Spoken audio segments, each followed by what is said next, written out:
going already. All right. Welcome to the De-Entertainment channel. Unentertainment?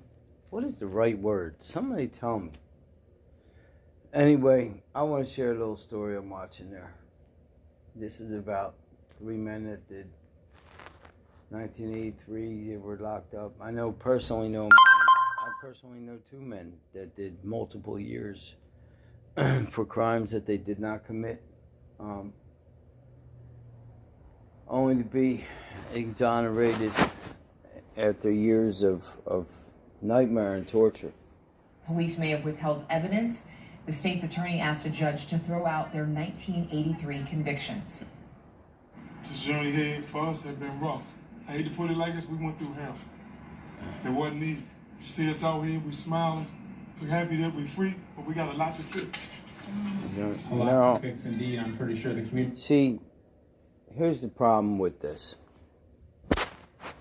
Here goes the fucking issue. Here goes the because your prosecutors, your judges, they're not interested in whether or not those people were guilty or innocent. They're interested in the prosecution. Their job is to put people in prison, to build more prisons, to shut down libraries and build prisons. That's what we do. Do you know why? Because we don't have an industry anymore. It's gone. So law enforcement and medical.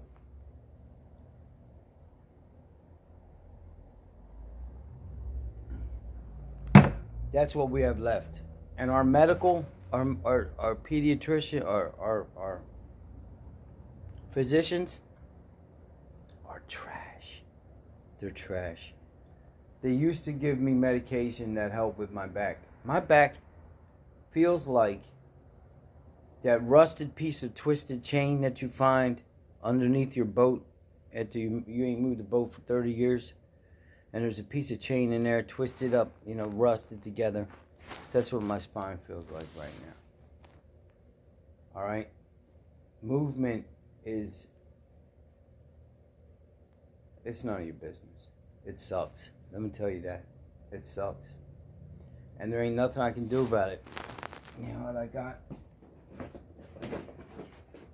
You know what I got?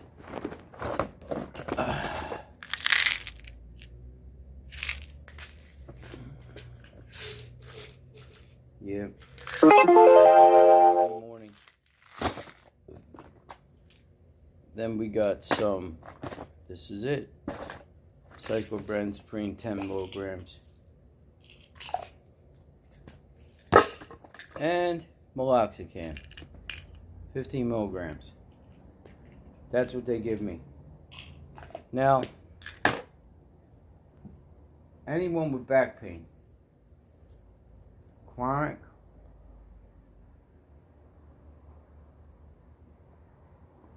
unmerciful, unrelenting back pain knows exactly what this is. Nightmare. This is a nightmare. And now, you go to a doctor nowadays, and it doesn't matter what, it doesn't matter. They're not going to give you a pain pill to save your life, because our government still said, whoa, we're going to take your license. How is that? When they wrote the Constitution, they should have wrote separation of state and our medical facilities. That's where it should be separate. Not the church and the state separation is nonsense. It's not in there anyway. It doesn't exist. What should exist, though, is that our government shouldn't be able to tell the physicians in this country that you're not allowed to prescribe a medication or we're going to take your license. And no one else, is there anybody else that sees an issue with this? Because there's no doubt that I know that I'm not going to be able to work much longer. That's all there is to it. I can't wake up in the mornings. I don't get out of bed every day. It's 9 o'clock and I'm just getting up. I just got a shower. But getting up, my eyes open at around 5. And then I roll around for, well, obviously 3.5 hours.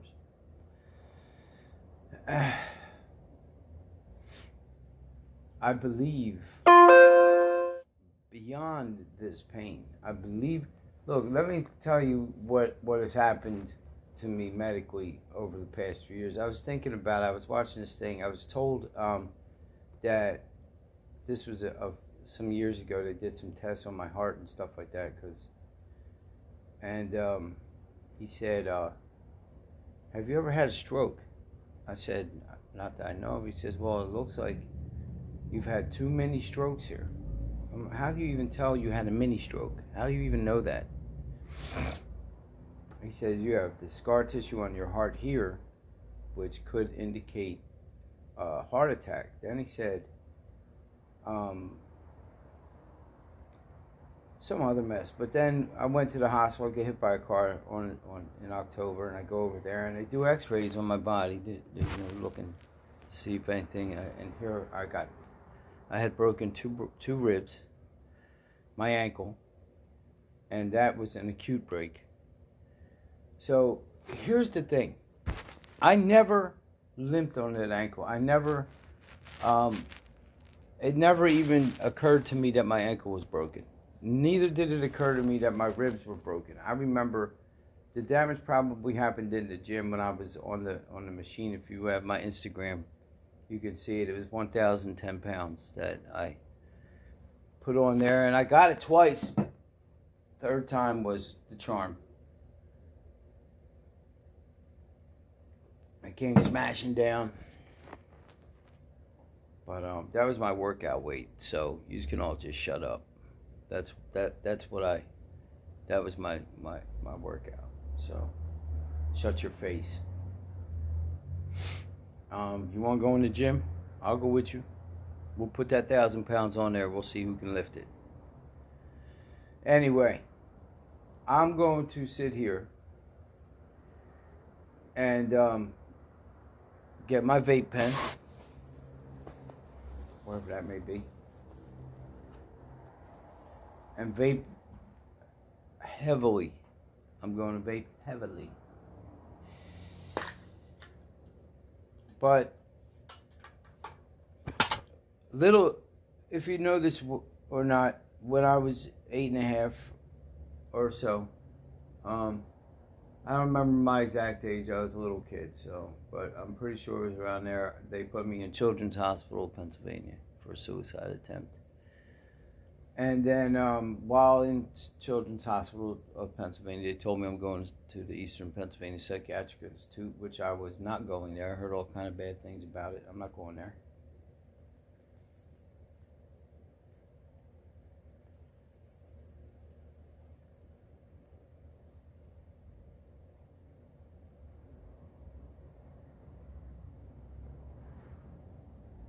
Anyway, they packed up my stuff, put me in the car, and I took off.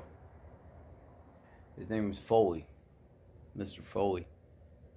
And I always want to say his first name is Axel. Isn't that crazy? But I ran away. He stood there for 3 hours. That was what he told investigators. By that time, I had already gotten home, went up the street, got the gun. I was headed back to the hospital. Well, I don't know how I was going to get in, but I was going to shoot the girl in my group. She gave me a cigarette. It was a clove cigarette. She had to be about 13 years old. Pretty redhead girl. I can't remember the exact details, but I remember she had red hair and she was pretty, and she was, for that time, very progressive, if you know what I mean. Like you see punk rockers or whatever all over the place nowadays, but she was ahead of her time as far as whatever fashion or style was. Anyway, I'm thinking she wants me to, she wants to die, so I go steal a gun. The biggest gun that was there to me, of course, I'm a little kid. I had no idea what guns. My dad had a shooting guns, but I couldn't tell you the 357 apart from the 22 that he gave my mother. However, I get this gun and I walk back to where the Philadelphia zoo is. There's an overpass that goes across the river right there by the zoo. And I just couldn't walk anymore. So I knelt down the train tracks and asked God to forgive me and shot myself in the right temple, point blank, directly. Bang. Didn't die, of course. So, I don't know, amazement, anger, call it whatever you want, but I'm sitting there like, what the? So the rest of the boom, boom, boom, boom, boom, boom. Make sure that what's going on here is really happening, of course. And there were some men working on the train tracks there. And they started running my way, so I took off. There was one of those metal boxes they had, and they had it open. They were doing whatever they were doing in there. So I run the other way. Long story short, jump on the back of a freight train.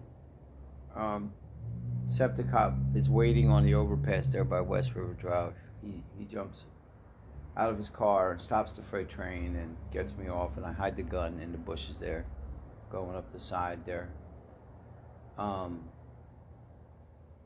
He asked me my name. I told him John Cochran, which was my next door neighbor's name. And then he flipped over the card and said, spell it again. After I spelled it erroneously the first time.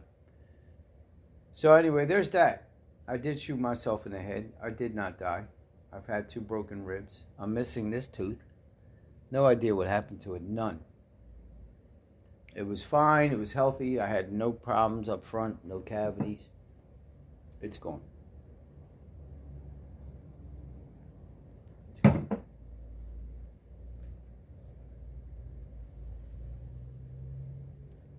Do we have the innate ability to heal ourselves? Absolutely. Of course we do. We do it every single day, every moment of every day.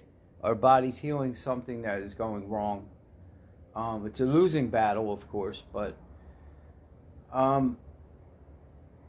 going to assume that, and as crazy as it sounds, I don't care, that I am not one of these human beings that is walking this planet. I know that I felt that his ribs, and I bet you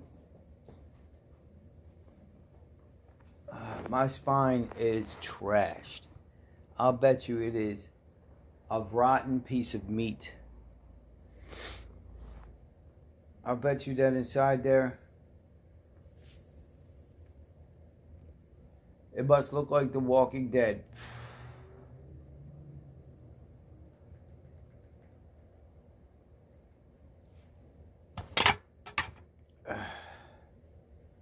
But we started out with, yes, assholes. Assholes that convict people that are not guilty. And there's thousands of them in prison. Thousands and thousands. Thousands. Because their job is to convict you, not find out the truth. There was a detective at the here in the courthouse that told me, when I asked her about a little girl not coming home for 5 straight days, I said, why aren't you investigating that crime? Because I'm not a police officer. So I said, well, the conversation, she flipped out on me. Well, I'm taking authority in this conversation. You're not. So I just shut up and let her have her little authority. You win. Ooh, you won the conversation. Congratulations. Anyway, so she went bugged out. And went on, well, I'm investigating the your case. I said, well, what about the fact, she said, she told me that my daughter was missing for 3 or more days a week. a week. And this was the mother and the grandmother told her this. So I was like, wait a minute. Isn't that a crime? I said, has it been reported? No. I said, now you know of a crime. You are an officer of the court and you know of this crime. Have you reported it? No, I'm not a police officer. No, that's not my department. And I work for the district attorney, not the police. That's what she told me 3 different times. So let me explain. This is going to go under, not everyone is vulnerable to the law. It's who they want to prosecute and put in jail. Not everyone is going to get arrested for crimes that they're committing. That's obvious and frank. But when you get arrested and you do, what are they in there, 1983, what is that, 37 years? When that happens to you, when that goes down, an associate I knew, a man named Robert Boyette. This man did 18 years in prison for arson when he was at a basketball training camp in practice when the fire was started. The whole team testified. The dean of the schools, the coach, all kinds of witnesses, but they still convicted him. He got out. He did 18 years. He got out. He started robbing banks immediately. I mean, I would be angry too. Yep. So, let me explain something to you. This society that we live in is, I can't use the word that I want to use, but it's terrible. It's absolutely, it's poop. It's poop. I'm sitting here, you know what I'm afraid of today? That I'm going to be violated for some nonsense. It's always something. I live in terror and fear. I live in fear. I live in fear of the day when they say, well, you know, we're violating you for whatever.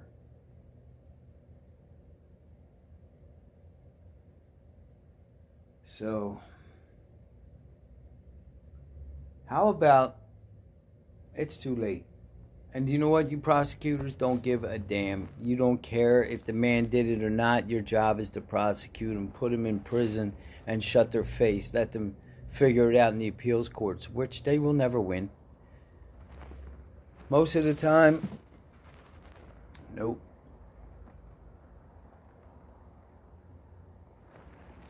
Anyway, I just wanted to share that with you this morning because, well,